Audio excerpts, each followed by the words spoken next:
Hermanos, que Dios les bendiga. Nuestro último día. Bueno, pero esto es un incentivo, ¿verdad? Para que ahora el estudio personal sea mejor, ¿verdad? Tengamos una base más. Bueno, el tema de hoy es el Espíritu Santo y la lluvia tardía. Vamos a buscar allí en el Antiguo Testamento, en el profeta Joel. El profeta Joel.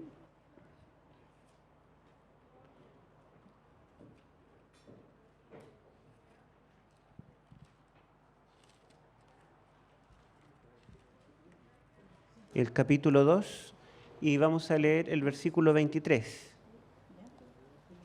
Capítulo 2, versículo 23. ¿23? Sí, por favor.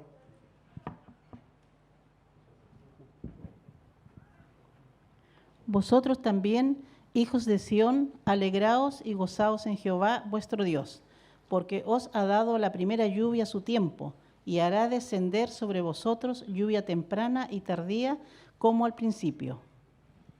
Ya. Entonces, Dios, a través del profeta Joel, está anunciando al pueblo de Dios que les enviará la lluvia temprana y la lluvia tardía, como al principio. Si nosotros conocemos el contenido, el contexto de Joel, Joel es un profeta que tiene que anunciar juicio contra Israel o contra Judá por causa de la apostasía y del pecado de Israel. Entonces, él anuncia que vendrá un ejército, pero en todo el libro de Joel está usando metáforas relacionadas con la agricultura. Entonces dice que enviará su gran ejército de langostas, que vendrá, oscurecerá el cielo y las langostas devorarán todo. Y bueno, estas langostas son descritas en una forma bien especial porque parecen ejércitos de caballería y dice que tienen dientes como de león. O sea, diente de león quiere decir que nadie puede escapar. Si me muerde un gato o un perro, me puede hacer una herida, se me puede infectar, pero no me va a arrancar el brazo, no me va a matar. Pero si estas langostas tienen dientes de león, digamos, es terrible. Ahora, de todos los insectos que había en la tierra prometida, de todas las plagas que podían azotar, la langosta era la más temida. El Talmud, que son los escritos tradicionales judíos, dice que el sábado era tan sagrado que incluso la cantidad de pasos que se podía caminar estaban contados. Sin embargo, el Talmud permitía transgredir el sábado. En una ocasión, había una circunstancia que daba chipe libre para trabajar en sábado. ¿Saben cuál era? Ni siquiera un enfermo se lo podía atender en sábado. Pero ¿qué sí permitía el Talmud? Que el sábado se podía trabajar.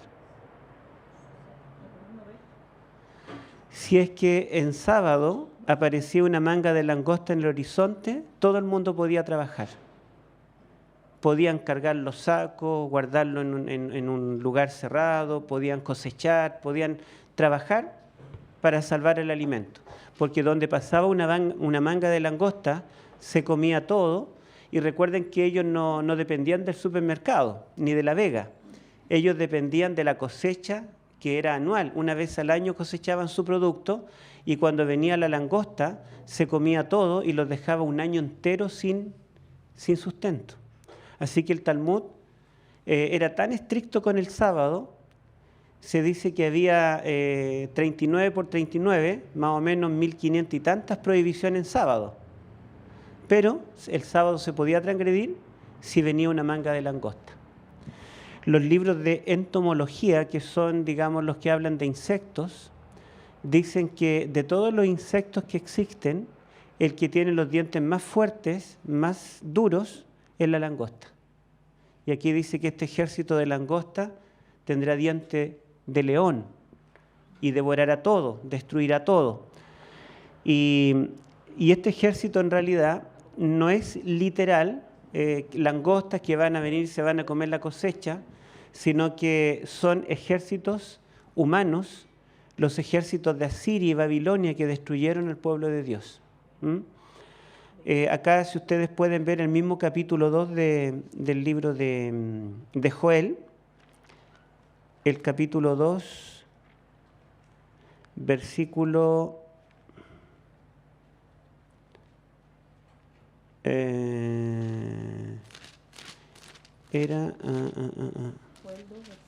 Sí.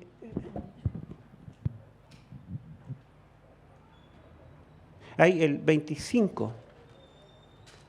El 25. ¿Qué dice el 25? Joel 2:25. Yo les compensaré a ustedes por los años en que todo lo devoró ese gran ejército de langostas que envié contra ustedes. Las grandes, las pequeñas, las larvas y las orugas. Ya. ¿Se dan cuenta que Dios dice que estas langostas, tanto pequeñas, larvas, adultas, etcétera, voladoras, caminadoras, estas langostas son un ejército, su ejército que Él envió. Pero todo lo que este ejército destruyó, Dios lo volverá a restituir. ¿Sí? Y Dios enviará la lluvia temprana, como leímos en el 23, y enviará la lluvia tardía para que haya abundancia, ¿sí? Haya una gran cosecha. Bueno, ¿cuándo era la lluvia temprana y la lluvia tardía? La lluvia temprana era la lluvia que caía en otoño. Perdón, a ver, ¿cuándo comienza el invierno? Bueno, el invierno comienza después de otoño. En otoño, ¿verdad? Al terminar otoño, caía la lluvia temprana. Y en ese tiempo ellos sembraban los campos. Entonces la lluvia temprana regaba el campo, regaba la semilla recién sembrada y le permitía brotar. Hay semillas que si uno las tira, las entierra, si la tierra está seca, pueden permanecer años sin brotar si no le llega agua, ¿verdad? Entonces ellos sembraban y esperaban, ¿qué cosa? La lluvia temprana. Caía la lluvia temprana y permitía que la semilla brotara. Y después venía el invierno, así que era natural que hubieran lluvia. Podía ser a veces mucha, poca, pero esa lluvia intermitente del invierno hacían que la semilla, la plantita fuera creciendo. Y luego en primavera, cuando era la cosecha, el grano estaba verde y se acababa el invierno, ya dejaba de llover. Pero el grano verde, la espiga verde, no servía, no se podía comer. Entonces hacía falta lo que se llamaba la lluvia tardía, que era lo que le daba la suficiente, digamos, riego a las plantas para que la semilla madurara y sirviera para la cosecha. O sea, la lluvia temprana preparaba para la cosecha finalmente. Así que la lluvia temprana era antes del invierno y la lluvia tardía era después que pasaba el invierno. Y toda esta metáfora agrícola que utiliza el profeta aquí está representando la historia de la salvación, ¿sí?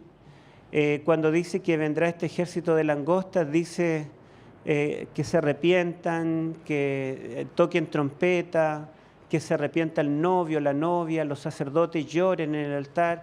O sea, no es algo, digamos, con el campo netamente, sino que tiene que ver con una destrucción que va a afectar al pueblo.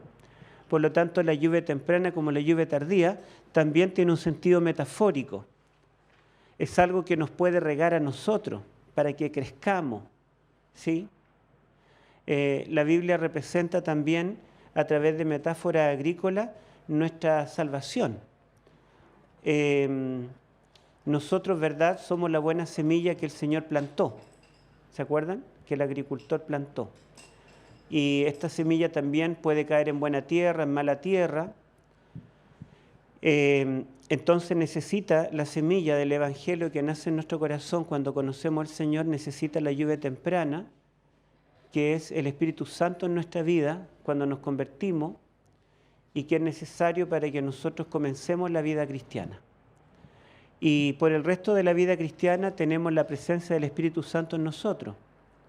Pero tiene que llegar un momento final, ¿verdad?, cuando venga la lluvia tardía, y la lluvia tardía representa el derramamiento del Espíritu Santo, que es el que nos preparará para la transformación final cuando Cristo venga. A través de la historia de la iglesia cristiana, también ha habido derramamiento del Espíritu. Leamos aquí lo que dice Joel 2, versículo 28. Leamos 28 hasta el 32. Joel 2, 28 al 32. Y después de esto derramaré mi espíritu sobre toda carne, y profetizarán vuestros hijos y vuestras hijas, vuestros ancianos soñarán sueños, y vuestros jóvenes verán visiones. También sobre los siervos y sobre las siervas derramaré mi espíritu en aquellos días. Y daré prodigios en el cielo y en la tierra, sangre y fuego, y columnas de humo. El sol se convertirá en tinieblas, y la luna en sangre, antes que venga el día grande y espantoso de Jehová. Y todo aquel que invocare el nombre de Jehová será salvo, porque en el monte de Sión y en Jerusalén habrá salvación, como ha dicho Jehová, y entre el remanente al cual él habrá llamado. Ya. Entonces acá dice, y después de esto derramaré mi espíritu sobre toda carne, y profetizarán vuestros hijos y vuestras hijas, vuestros jóvenes verán visiones, vuestros ancianos soñarán sueños. En otras palabras, Dios derramará su Espíritu Santo y nosotros seremos capacitados con dones especiales, porque predicar, cantar, es algo que todos podemos hacer, unos mejor que otros, pero por ejemplo, profetizar no es algo que podamos hacer o tomar un curso de homilética para predicar o un curso de canto para cantar mejor. No podemos tomar un curso de profecía para profetizar. Eso es un don sobrenatural del Espíritu Santo. Entonces dice que vendrá el Espíritu Santo sobre el pueblo de Dios y tendremos dones sobrenaturales que nos van a capacitar para poder cumplir con la obra, la misión que Dios nos dio. Y si ustedes se dan cuenta, lo que describe allí tiene que ver con eventos finales, porque dice que el sol se oscurecerá, la luna no dará su resplandor, y dice que anuncia el día grande y terrible de Jehová, su venida. Entonces, esta lluvia del Espíritu Santo tiene que ocurrir ya al final de la historia, poco antes de que se cierre la puerta de la gracia. Sin embargo, nosotros sabemos que Pedro, en Pentecostés, ¿se acuerdan? Cuando vino el derramamiento del Espíritu Santo en Pentecostés, Pedro citó Joel y dijo, se está cumpliendo Joel 2. ¿Se acuerdan? Sí. Pero bueno, o se cumple en el tiempo final o se cumple en el tiempo de la Iglesia Apostólica. Hay profecías que tienen doble cumplimiento.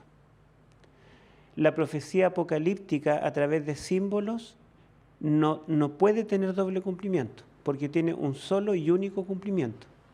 Pero la profecía clásica, es decir, la profecía de los profetas comunes, no de Daniel ni de Apocalipsis, esa profecía puede tener doble cumplimiento. Ahora, tampoco la profecía clásica debe tomarse en forma arbitraria y decir, esto tiene doble cumplimiento porque a mí me conviene que tenga doble cumplimiento. Por ejemplo, cuando en Génesis capítulo 49 Jacob bendice a sus hijos y bendice a José, porque José será próspero, etc. Bueno, los mormones toman esa profecía y dicen que tiene doble cumplimiento, que tendría que nacer en algún momento del tiempo final otro hombre llamado José y que sería próspero, bendecido y formaría una nueva religión. Y ese fue José Smith. Entonces ellos dicen, bueno, ahí dice, con nombre, dice que Dios bendecirá a José. José será próspero. Se cumplió con José, el hijo de Jacob, pero también se cumple en torno a 1844 en José Smith para formar la iglesia mormona. ¿Estará correcta esa interpretación? Porque las profecías clásicas pueden tener doble cumplimiento, ¿verdad? Pero ¿cuáles son los parámetros para decir esta puede tener o esta no puede tener doble cumplimiento? Tiene que haber parámetros, ¿cierto? Porque si no, yo puedo formar una religión nueva y tomo cualquier texto de la Biblia y digo, esto se está cumpliendo en mí. Y alguien me puede decir, no, pero es que esto ya se cumplió. Sí, pero es que tiene doble cumplimiento. ¿Mm? Bueno, hay algunos parámetros. Les menciono un par de parámetros. Por ejemplo, una profecía clásica tiene doble cumplimiento cuando el profeta que anuncia ese evento da alguna pista de que puede tener un segundo cumplimiento, o bien el cumplimiento local, ¿verdad?, a corto plazo, lo describe en un lenguaje hiperbólico demasiado grande que permite entender que tendrá un cumplimiento mayor en el futuro. ¿Sí? Por ejemplo, Isaías 7:14 dice que la Virgen concebirá, dará a luz un hijo. Y dice eso será dentro de 2 años. O sea, en ese tiempo, por el año 740 a.C. Pero dice que ese niño nacerá de una virgen, y eso no es normal. Y dice que él reinará sobre el mundo entero, no solamente sobre los judíos. Y varias otras cosas que describe de él que van más allá de un rey judío común. Entonces esa profecía tiene doble cumplimiento, porque se cumplió allí en tiempo del profeta Isaías, pero también esa profecía tiene muchos elementos que dan a entender que tendrá un cumplimiento futuro mayor. Aquí Joel, ¿tiene alguna pauta que nos dé a entender que tiene un doble cumplimiento? Sí, fíjense ustedes que por un lado está describiendo un evento universal, cósmico, del tiempo del fin, y por otro lado está describiendo un evento local, histórico, vinculado con Jerusalén. Dice que, versículo 32, y todo aquel que invocare el nombre de Jehová será salvo, porque en el monte de Sión y en Jerusalén habrá salvación, como ha dicho Jehová, y entre el remanente al cual él habrá llamado. O sea, este derramamiento del Espíritu Santo producirá conversiones, salvación en Jerusalén, en el monte Sión, pero dice también en el remanente al cual él habrá llamado.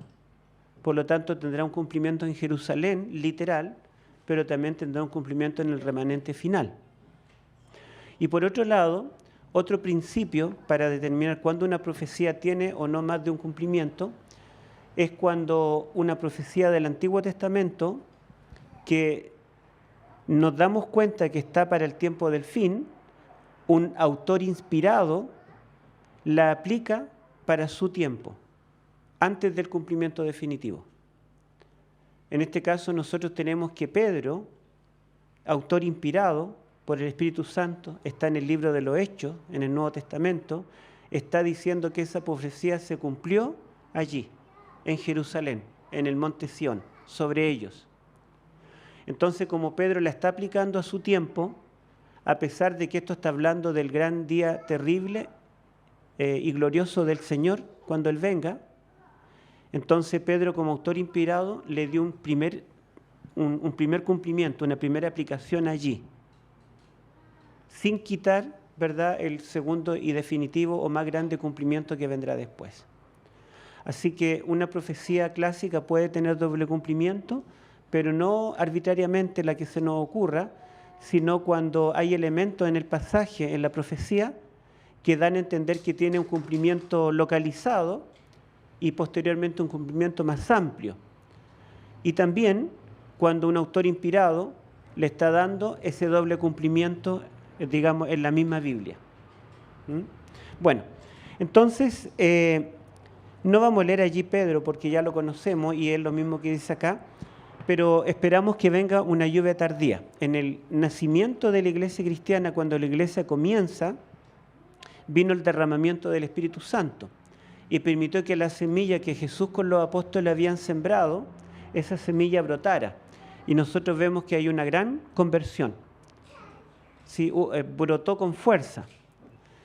Ahora, a través de toda la historia cristiana, el Espíritu Santo ha estado trabajando con el pueblo de Dios y la iglesia, a pesar de todas las limitaciones, las persecuciones, la apostasía y todo lo que podamos ver a través de la historia, la iglesia cristiana ha crecido, se ha expandido por el mundo, Han habido grandes conversiones, han habido, digamos, grandes criminales que se han convertido a Cristo, han cambiado de vida, han habido reyes que se han convertido, en fin.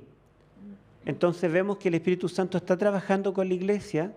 Podríamos decir que estamos viviendo la etapa del invierno a través de la historia, ¿sí?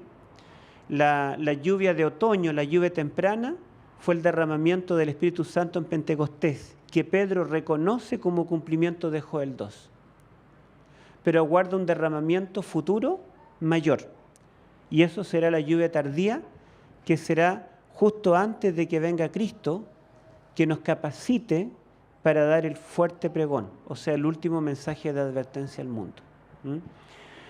Podemos leer allí en Apocalipsis capítulo 18, Apocalipsis capítulo 18.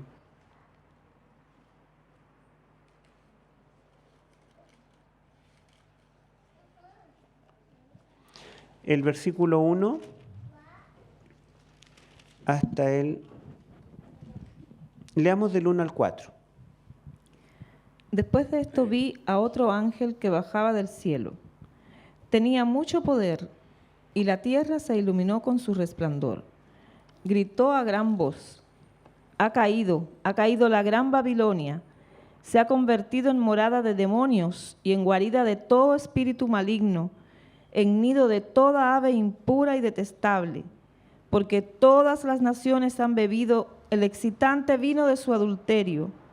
Los reyes de la tierra cometieron adulterio con ella, y los comerciantes de la tierra se enriquecieron a costa de lo que ella despilfarraba en sus lujos. Luego oí otra voz del cielo que decía: salgan de ella, pueblo mío, para que no sean cómplices de sus pecados, ni los alcance ninguna de sus plagas, pues sus pecados se han amontonado hasta el cielo. Hasta el 4. Ya. Entonces, dice acá que vio un ángel poderoso, un ángel fuerte que descendía del cielo con gran poder, y la tierra fue alumbrada con su gloria. Y este ángel viene a predicar un mensaje. Ángel en griego significa mensajero.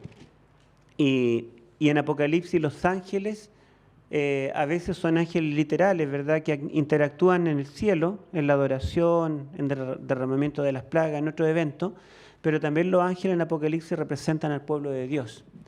Por ejemplo, en Apocalipsis capítulo 1 al 3, dice que Él tiene 7 estrellas en la mano, y después dice que esas estrellas son los ángeles de las 7 iglesias.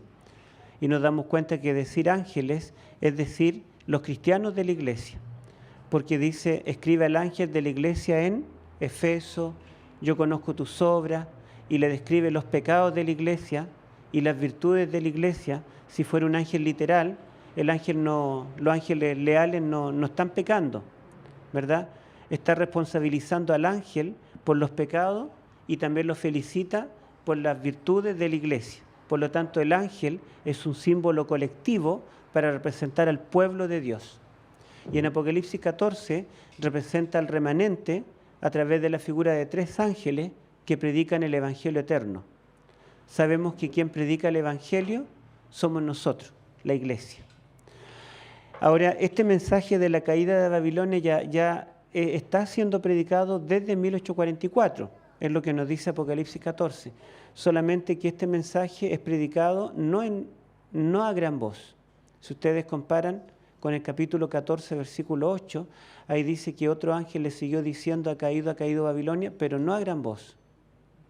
Pero acá el mensaje lo da con voz potente. No dice a gran voz, dice más que eso, con voz potente. Y toda la tierra fue alumbrada con su gloria. Entonces este ángel representa al pueblo de Dios que vendrá con poder, con la gloria de Dios. Y es porque habrá recibido la lluvia tardía. Y el mensaje ya es definitivo. Dice que Babilonia ha caído para siempre, no tiene vuelta, no se recuperará, se ha llenado de demonios, y a tal punto de que los cristianos fieles que están en Babilonia ya no deben continuar allí con la esperanza de que su iglesia va a cambiar, sino que dice: salid de ella, pueblo mío. Y si no salen, seréis partícipes de sus pecados, y por lo tanto recibiréis parte de sus plagas. O sea, ya no solo es pecado cometer los pecados de Babilonia, sino que es pecado permanecer en Babilonia, a esa altura. Y aquí veríamos nosotros el cumplimiento de la lluvia tardía que nos capacitaría para terminar la obra. Ahora, nosotros vemos que el enemigo está atacando un punto neurálgico de nuestra doctrina, que es la persona del Espíritu Santo. Porque si es el Espíritu Santo lo que nosotros esperamos para terminar la obra, es Él el que nos puede capacitar con dones especiales para poder terminar la obra, porque fíjense ustedes que la experiencia nos dice que, digamos, lo mejor que nosotros podemos lograr, ¿en cuántos años llevamos acá? Si tomamos 1863, cuando la iglesia se organizó, 1863 al año 2020, ¿cuánto tenemos? Un siglo y medio. ¿Cuánto? ¿157? Ya, más o menos, ¿verdad? Yo no estoy ahora pensando matemáticamente, así que más o menos un siglo y medio.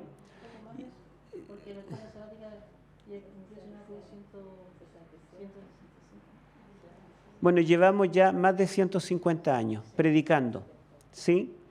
Y tenemos un montón de tecnología. Hoy en día no tenemos como la Edad Media los valdenses que tenían que a mano en la noche con vela escribir porciones de la Biblia para el otro día entregarlas. Nosotros no, porque Biblia, ¿verdad?, están impresas, hay baratas, algunas se regalan.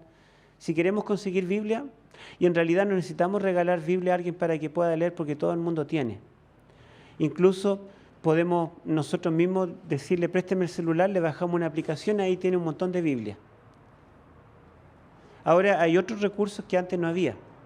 Y a pesar de todo, y a pesar de los recursos que tenemos, que son muchos más de lo que tenían los apóstoles, vemos que en más de 150 años los adventistas somos una minoría.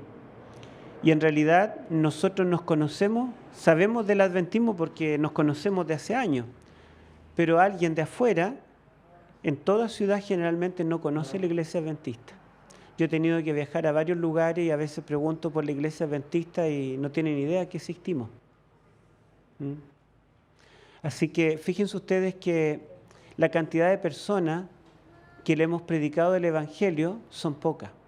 Hay mucha gente que no tiene idea de Cristo.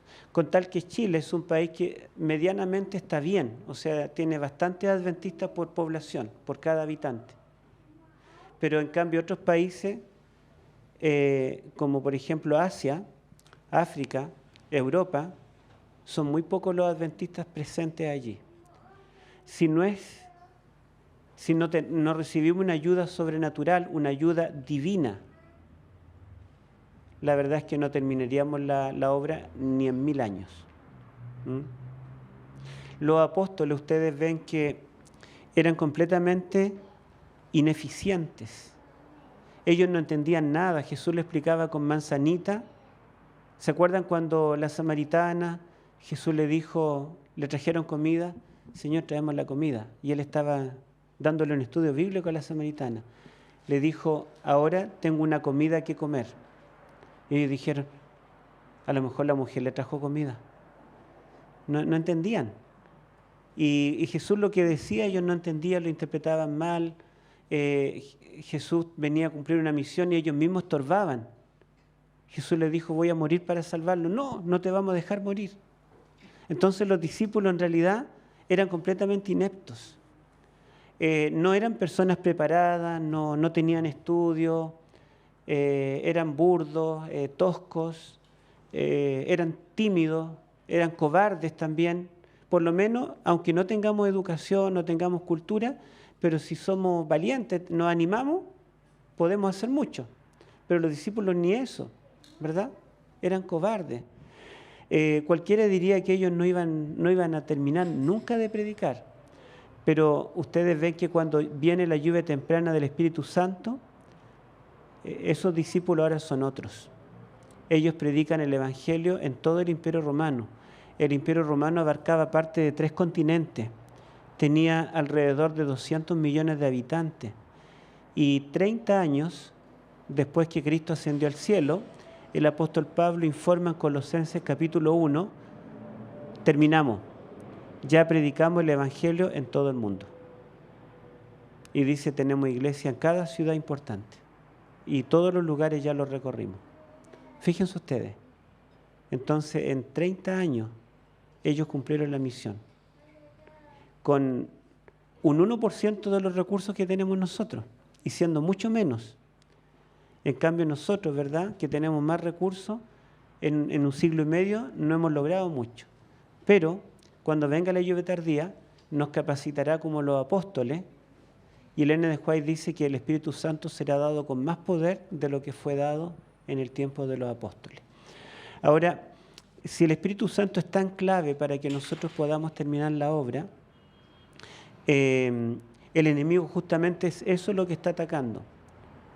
Porque si nosotros no creemos en el Espíritu Santo como una persona divina, ¿cómo lo vamos a recibir? El que convierte un pecador no somos nosotros, no es el estudio bíblico que le damos. Tampoco es el Padre ni es el Hijo, porque cada uno está cumpliendo un rol distinto. Es el Espíritu Santo el que convierte un alma. Nadie puede cambiar de vida sin el poder del Espíritu Santo. La educación, la cultura, la psicología, el apoyo social, todo contribuye, pero nada puede cambiar en forma genuina desde adentro a una persona si no es por un poder divino que actúe en él.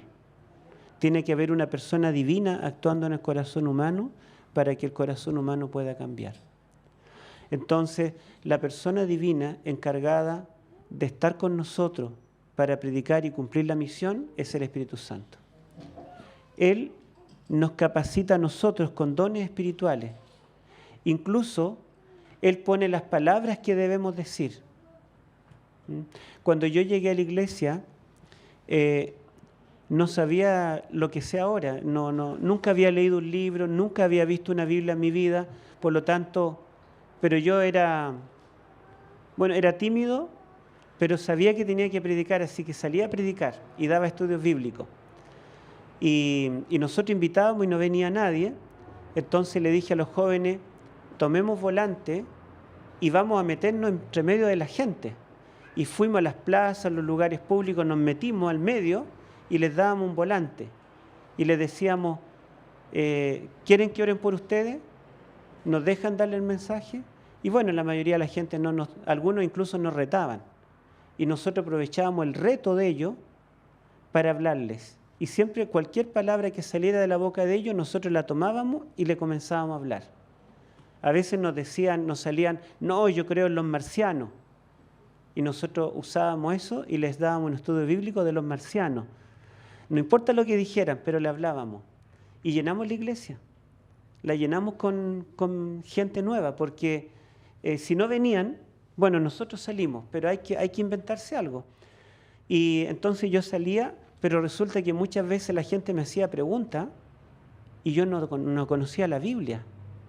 No tenía idea. Pero ¿saben cómo trabajaba el Espíritu Santo conmigo? Él me preparaba antes. Si yo me iba a encontrar con una persona que me preguntara de los marcianos, una semana antes, Él hacía que yo me interesara por estudiar los marcianos. En ese tiempo no había Google para buscar.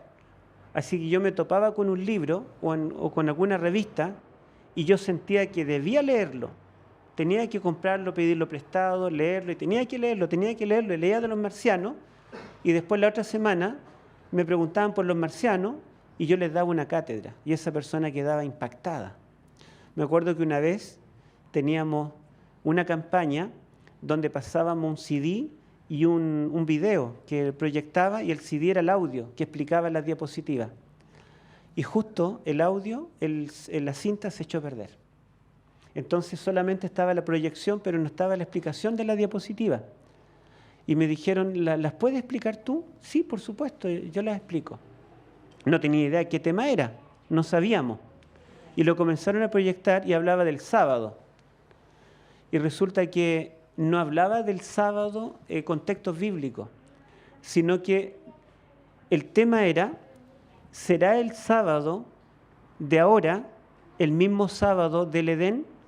¿O con los cambios de calendario, quizás estemos guardando el viernes, el jueves? Porque ustedes saben que los calendarios fueron modificados, ahora estamos con el calendario gregoriano, y el mismo calendario gregoriano se le sacó algunos días, se le puso algunos días, se alargó, se achicó. Entonces, y estaban los calendarios, estaban los papas que los cambiaron, y no había ninguna explicación, porque el cassette tenía toda la explicación. Pero ¿saben qué? Una semana antes, yo me había comprado un librito, que lo vi acá, la Biblia Responde, y en ese librito había un capítulo que decía, ¿será el día sábado hoy, el séptimo día, el mismo día del Edén? ¿O con los cambios de calendario habrá modificado el día? Y yo leí todo el índice y dije, tengo que leer este capítulo. Y no sabía por qué, pero tengo que leerlo. Y lo leí completo. Bueno, y ese día que yo llegué a la iglesia me dijeron, ¿puedes tomar el tema? Y comencé a ver los calendarios, inmediatamente lo reconocí. Y comencé a explicarlo con detalle, con manzanitas, todos los calendarios, el paso del calendario egipcio al juliano, del juliano al gregoriano, tal papa en tal fecha, sacó 10 días, tal papa añadió otro día, y fui explicando, y nadie se dio cuenta que habíamos improvisado. Todo el mundo, la gente, las visitas, pensaba que era parte del programa.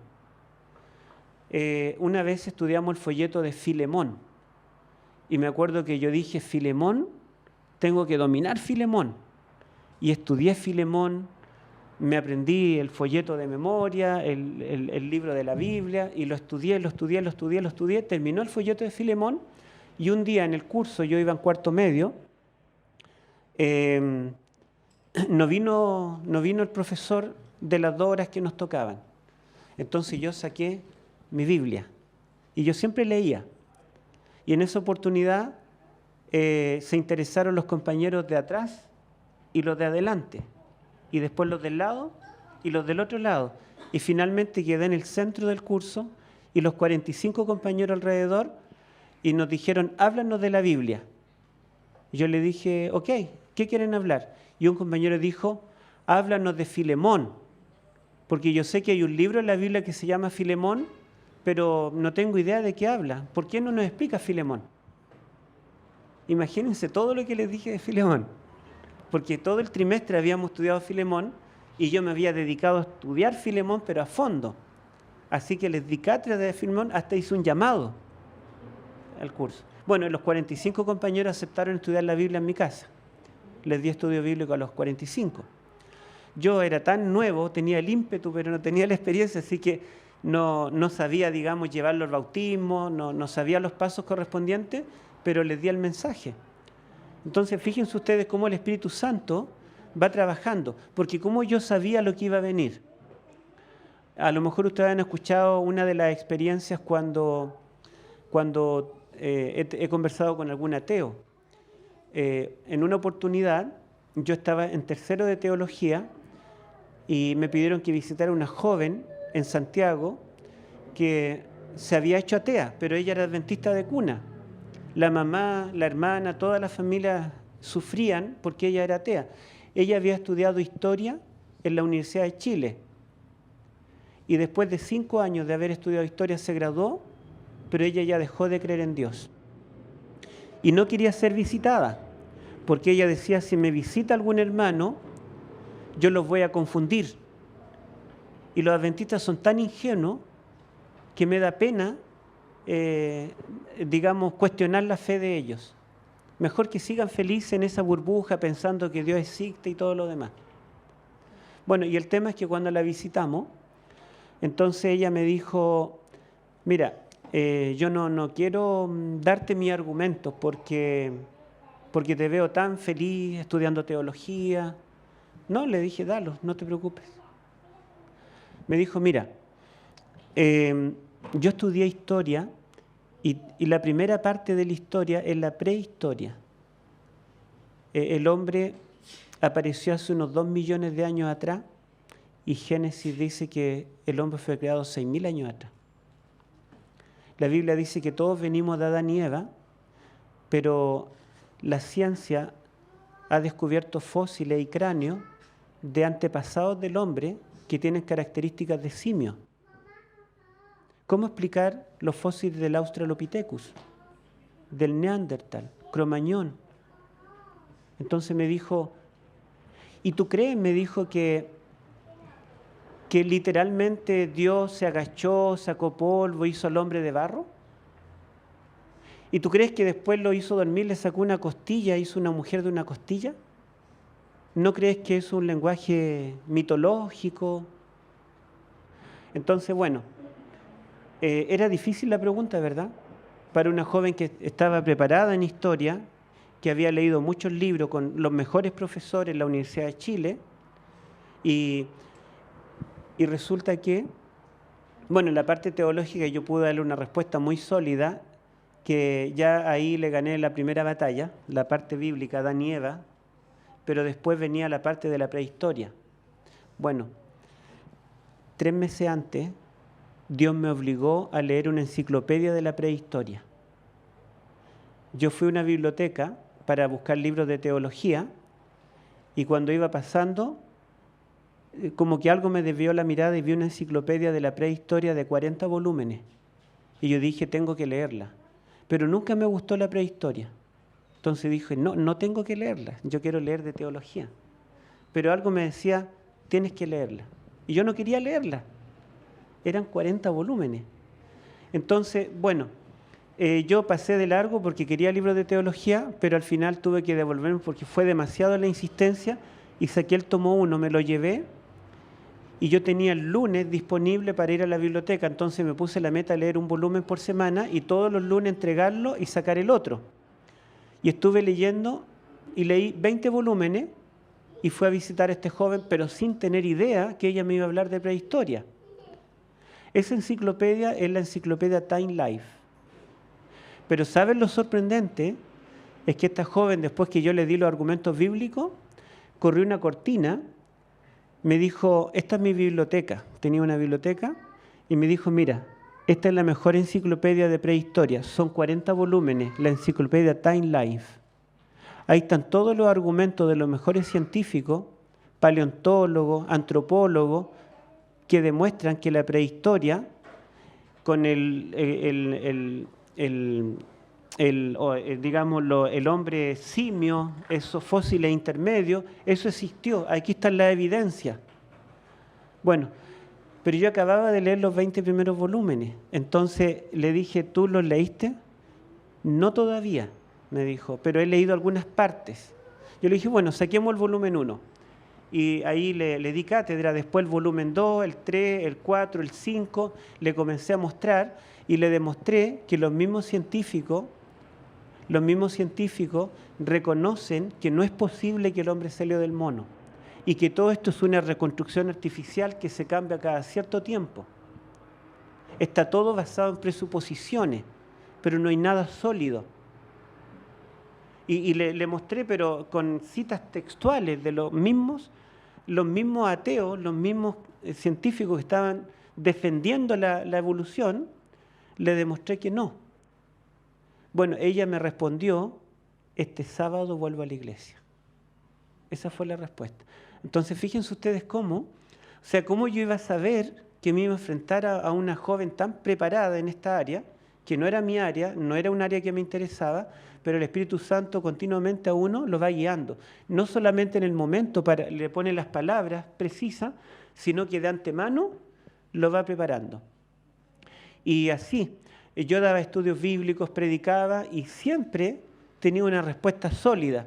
Y la gente decía, tú te sabes todo. Pero la verdad es que yo estaba recién, no había leído ningún libro, estaba invicto, porque no me gustaba leer. Entonces lo único que yo sabía era ese tema, porque Dios me había guiado de antemano a ese tema. ¿Se dan cuenta? Entonces el Espíritu Santo es una persona con la cual nosotros debemos convivir. Debemos estar a diario, nos va guiando. Él nos va mostrando lo que debemos hacer, nos pone las estrategias, ¿sí? Nos pone la idea. y podemos ver los frutos, las consecuencias, cómo, ¿verdad? Hay conversiones, cómo la gente es tocada. Así que sin el Espíritu Santo, la verdad es que todo lo que nosotros hagamos podría ser ineficaz. ¿Se imaginan yo recién llegado a la iglesia y que todo mi curso, los 45, me digan, háblame de Filemón?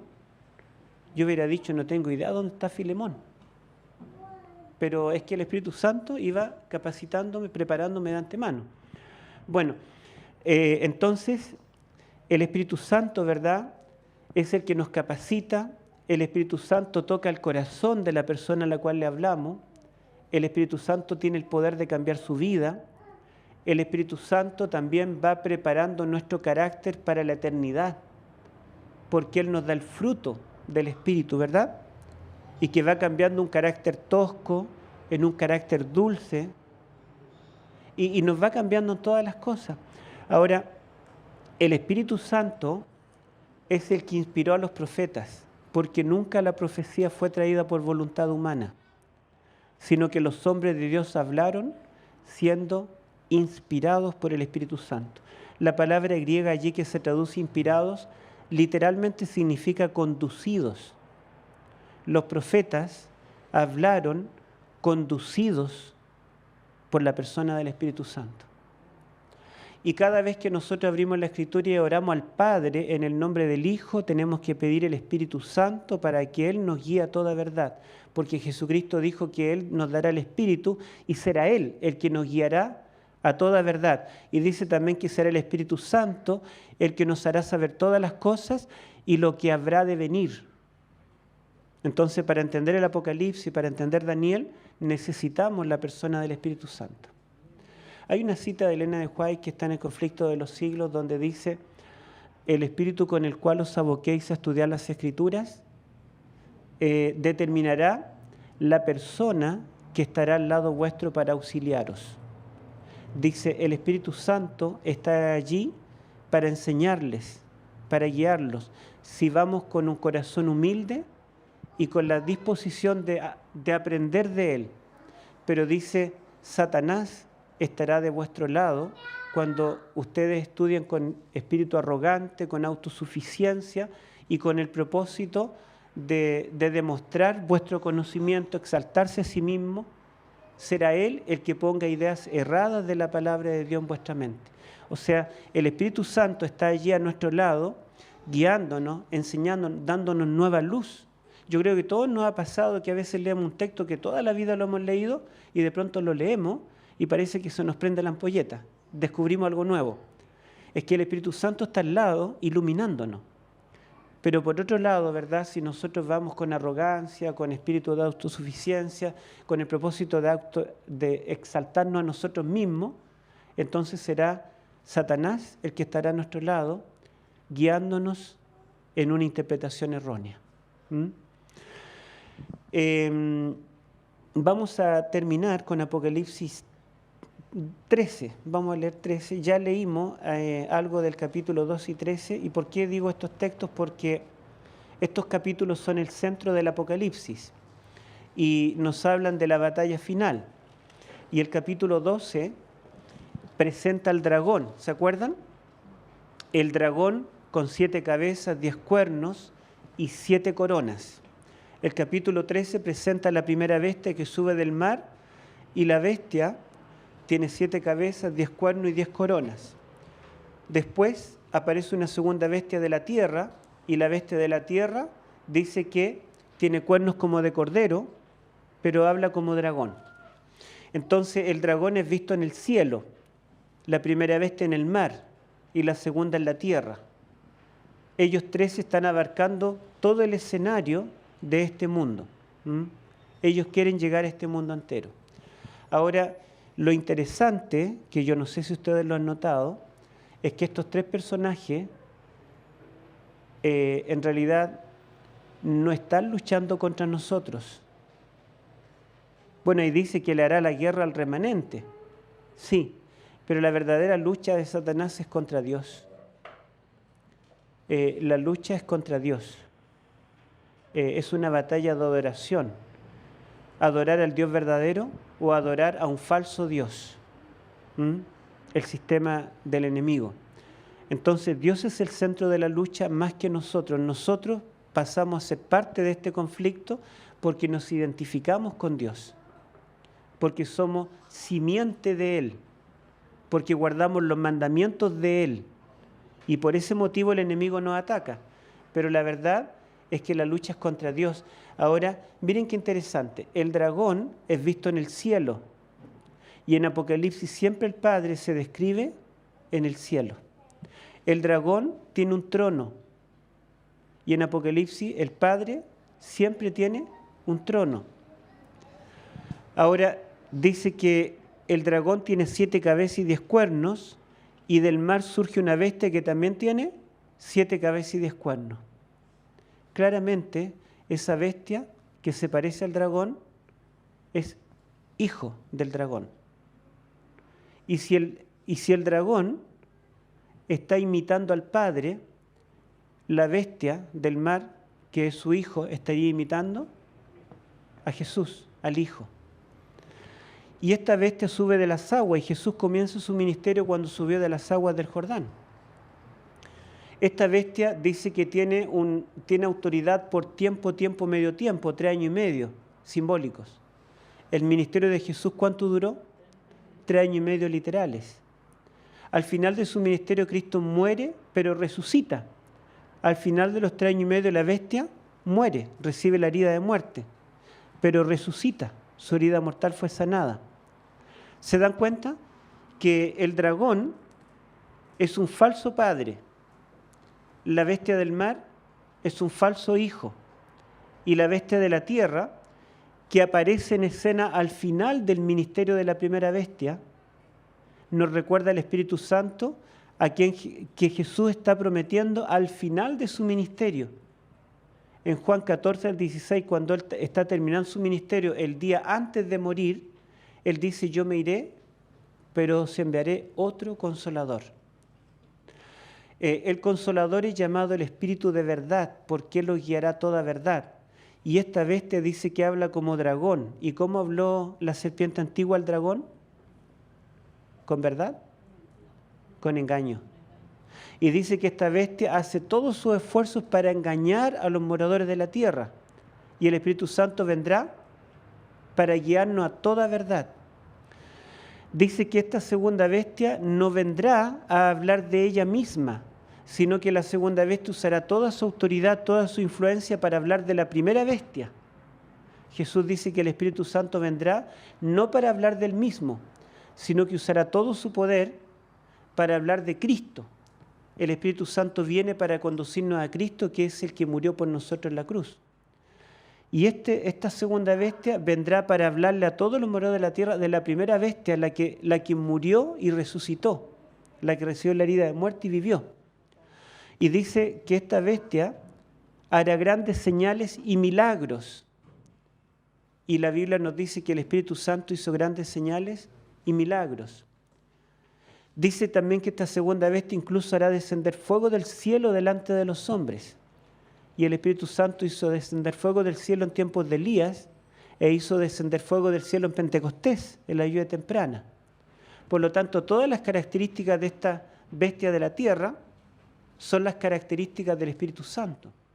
De manera que el dragón, la bestia y el falso profeta son una falsa trinidad.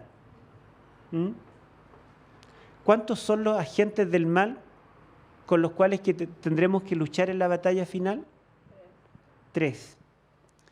Apocalipsis capítulo 16, quizás lo podríamos leer allí.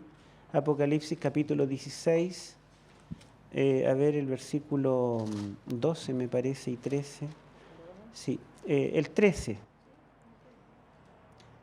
13 y 14 leámoslo. Y vi salir de la boca del dragón, de la boca de la bestia y de la boca del falso profeta 3 espíritus malignos que parecían ranas. Son espíritus de demonios que hacen señales milagrosas y que salen a reunir a los reyes del mundo entero para la batalla del gran día del Dios Todopoderoso. Amén. Entonces, la batalla final que nosotros pelearemos será contra una falsa trinidad, el dragón, la bestia y el falso profeta.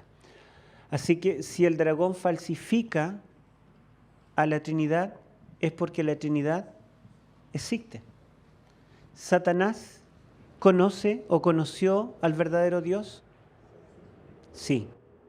Y es por eso, ¿verdad?, que al falsificar a la divinidad, lo falsifica a través de 3 entes: el dragón, la bestia y el falso profeta. ¿Por qué los paganos, los cultos paganos más antiguos, a pesar de ser politeístas, tener muchos dioses, tenían 3 dioses principales? Ustedes saben que los egipcios tenían Trinidad, los babilonios, los sumerios. ¿Por qué? Porque Satanás conoció al Dios verdadero y él falsificó y desvirtuó la religión verdadera desde el principio. En todas las culturas paganas antiguas se adora una diosa madre y se piensa que será un hijo el que salvará al mundo. ¿De dónde viene eso? No viene de la Biblia, porque estas culturas son más antiguas que la Biblia. Vienen de lo que Adán le contó a sus hijos, lo que Noé le contó a sus hijos. Después del Ararat, los hombres se multiplicaron por la faz de la tierra. ¿Y qué llevaron? Este conocimiento. En el libro del Génesis, del origen de la vida, el azul, yo tengo varios datos que muestran que todas las religiones del mundo bebieron de una fuente común, solo que después desvirtuaron esta verdad, la mezclaron con tradiciones humanas. Por ejemplo, hay palabras egipcias que son las mismas del Génesis para designar algunas cosas clave. Hay palabras sumeria, acadia.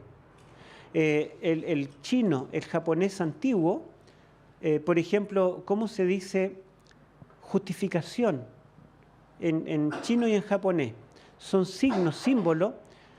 Uno es un símbolo de un cordero inmolado y el otro el pecador debajo del cordero. Así se escribe justificación. ¿Cómo se escribe barco en chino?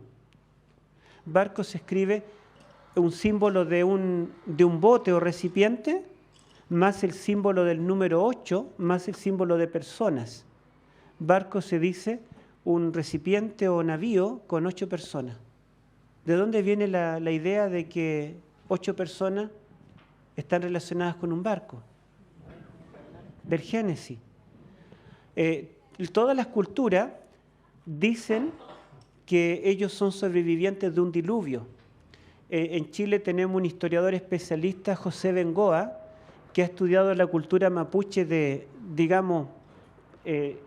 profundamente, y él ha escrito algunos libros, y escribió un libro sobre la cultura mapuche, y él dice que los mapuches dicen que su origen está después de un diluvio universal, que los dioses se enojaron, mandaron aguas por toda la tierra, y que una familia mapuche se salvó en un bote. ¿Por qué todas las culturas en África, en Asia, en Oceanía, tienen la misma tradición? Es porque el mensaje que les dio Noé y sus hijos a toda la gente antes de que se esparciera por el mundo, ellos tomaron este mensaje, solo que después lo fueron mezclando con tradición o desvirtuando. Entonces, nosotros podemos ver que el enemigo conoce mucho de la religión, mucho de Dios. Él vio a Dios, lo conoció. Por lo tanto, trató de falsificarlo y desvirtuar la verdad en todas las culturas paganas. Y por eso fue necesario que Dios llamara a una familia, a Abraham. Y por eso fue necesario que Dios revelara en forma especial a través de sueños, visiones, y por eso fue necesario que Dios le enviara profetas. No bastaba con la tradición oral de las verdades que Adán pudo comunicar a su descendencia. Fue necesaria una revelación especial y por eso existe la Biblia. Así que podemos darnos cuenta que en la batalla final Satanás conformará una falsa deidad, y esta falsa deidad será trina: un padre, un falso padre, un falso hijo y un falso Espíritu Santo.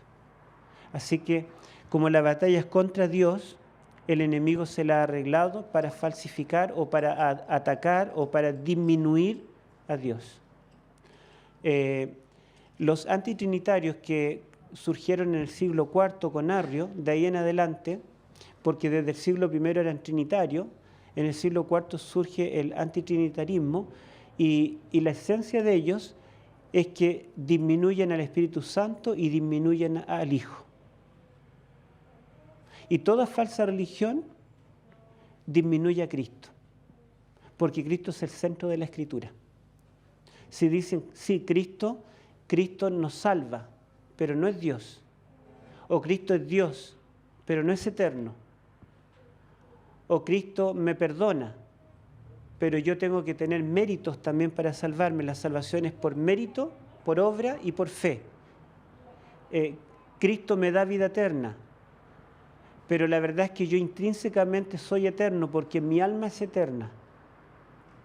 Entonces, de cualquier forma, toda falsa religión o toda falsa iglesia va a disminuir a Cristo. Esa es la característica. Si alguien dice que Cristo es menos que, eso no viene de Dios. Y nosotros debemos exaltar a Cristo, debemos resaltar a Cristo. Y el centro del Apocalipsis es nada menos que Cristo. El Apocalipsis es la revelación de Jesucristo.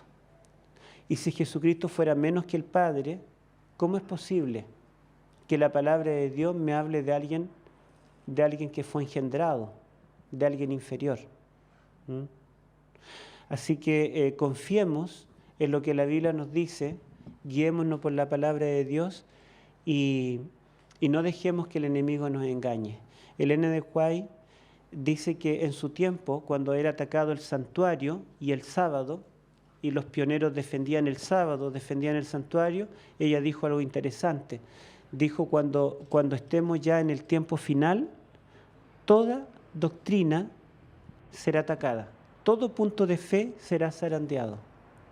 Nosotros no esperábamos que atacaran una doctrina tan básica como la doctrina de la divinidad. No esperábamos que se atacara una doctrina tan simple como la alimentación, el estilo de vida. No esperábamos que se atacara la doctrina de nuestra organización, cómo nos organizamos, o la doctrina de los diezmos. Era algo que lo entendíamos como muy fácil, que todos lo aceptábamos. Pero hoy en día se está cuestionando cada doctrina y termina una corriente y se levanta otra que ataca otro punto de la fe. Así que debemos estudiar como nunca antes, porque tenemos que enfrentar un tiempo más difícil, donde todo punto de fe será cuestionado. Y nosotros vemos que hermanos que estuvieron sentados al lado nuestro en la escuela sabática, hoy están afuera. Y nosotros somos también el blanco del enemigo. Que no nos gane, porque el que está con nosotros es más poderoso que el que está contra nosotros. Que Dios les bendiga, hermanos.